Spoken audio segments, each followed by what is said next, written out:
Welcome to Stories of Faith at Bedtime. Our story reminds us that God works in mysterious ways, and sometimes the most powerful prayers come from the most unexpected places. In the quiet darkness of Grace Cathedral, after the last evening service ended and the final car left the parking lot, Thomas began his work. At 65 years old, with weathered hands and kind eyes that had seen both joy and sorrow, Thomas was not just any janitor, though few knew it. He was God's midnight messenger. Thomas had not always been a janitor. 30 years ago, he was a successful businessman with a corner office and a six-figure salary. But God had different plans. One Sunday morning, while sitting in church, he heard a sermon about serving others that changed his life forever. His wife, Mary, had thought he was having a midlife crisis when he quit his job. Thomas, what about our retirement? But Thomas felt a calling he could not ignore. Sadly, Mary never got to see his ministry unfold. She passed away from cancer just 2 years later. Lord, Thomas had prayed through tears at her funeral, I do not understand your plan, but I trust you. That trust led him to Grace Cathedral, where the previous janitor was retiring. When the church administrator asked why someone with his background wanted a janitor's position, Thomas simply smiled and said, God's ways are higher than ours. Every night for the past 15 years, Thomas had begun his shift the same way. He would walk down each aisle of the massive cathedral, running his dust cloth over the empty pews. But Thomas had a secret, something he had never told anyone, not even Pastor Michael. Each seat had its own prayer. For the front row, Thomas would pray, Father, whoever sits here might be trying to impress others. Help them find true humility. For the back rows, Lord, maybe someone hiding here feels unworthy.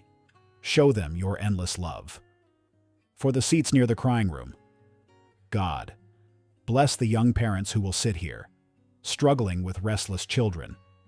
Give them patience and wisdom. Near the choir section, Father, let your Spirit fill the voices that will praise you from these seats. He even prayed for the broken seat in row 12. Lord, sometimes we are like this damaged chair, broken but still useful in your house. A young college student stood up, wiping tears. 3 months ago, I came here planning to end my life. Something drew me to seat 19D. She paused, gathering courage. That night, I felt someone praying for me. The darkness lifted, and I found hope again. An elderly man with a cane rose slowly. My wife and I were divorcing after 40 years of marriage, but 2 Sundays ago, we somehow ended up sitting in row 7. Something changed in our hearts. A teenager spoke next, her voice trembling. I was angry at God when my brother died. I came here to yell at him, but in seat 33B, I felt this overwhelming peace. Now I know he is with Jesus. Pastor Michael sat in his office, reviewing the security footage from the past month. The church board wanted to cut costs, and the night shift was under scrutiny. Wait a minute, he muttered, leaning closer to the screen. There was Thomas, stopping at each seat. At first, Pastor Michael thought he was cleaning, but then, Mary in heaven, Pastor Michael whispered, tears forming in his eyes. He is praying. He has been praying over every single seat. The pastor watched hours of footage. Night after night, same pattern. Thomas was not just cleaning the church, he was covering it in prayer. The timestamp showed 3 a.m., 4 a.m., sometimes 5 a.m. While the world slept, Thomas fought spiritual battles on his knees. The next board meeting was not about budget cuts anymore. As the security footage played on the conference room screen, hardened business people wiped away tears. Board Chairman Roberts cleared his throat, his voice thick with emotion. I have been on this board for 20 years. He paused, removing his glasses to wipe his eyes. We have spent thousands on revival speakers, marketing campaigns, and outreach programs.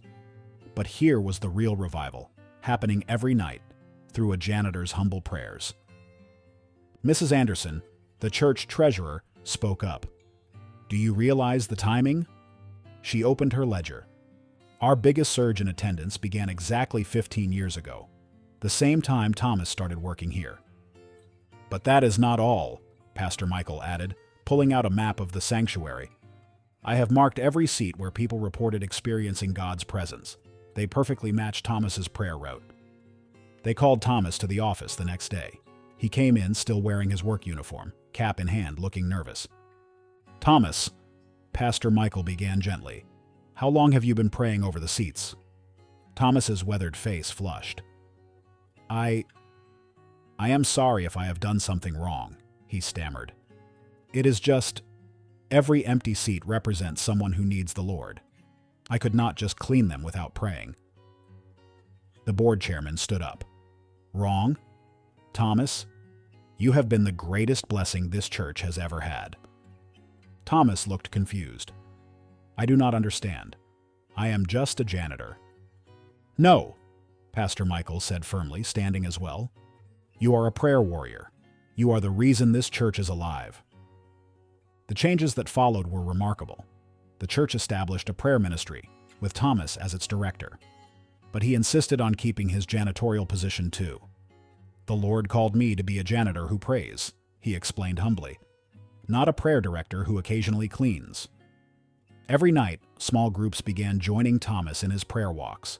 Young and old, rich and poor, they came to learn from the man who had moved heaven through his faithful prayers. One night, a young businesswoman asked him, Thomas, how do you pray with such faith? Thomas stopped at seat 15C, running his hand along its worn surface. Every seat is an altar, and every prayer is a conversation with a father who loves his children more than we can imagine. 5 years later, Grace Cathedral had to add 3 more services to accommodate the crowds. The prayer ministry had grown to over 500 members. But more importantly, lives were still being transformed. Thomas, now 70, still arrived every night at midnight. Though his steps were slower and his hair whiter, his prayers remained just as fervent. Sometimes visitors would find him in the sanctuary, kneeling by a seat, whispering prayers into the darkness. One evening, a reporter asked him about the surge of miracles at Grace Cathedral. Thomas smiled and pointed to the worn spots on the pews where countless prayers had been offered. God does not need grand gestures. He just needs faithful hearts, willing to show up night after night, believing that every prayer matters. As 1 Thessalonians 5:17 reminds us, pray without ceasing. Thomas's story teaches us that no position is too humble and no prayer too small for God to use mightily. In a world obsessed with titles and recognition, one man's faithful prayers in the quiet of night changed thousands of lives. He never sought the spotlight, never asked for credit, never expected recognition.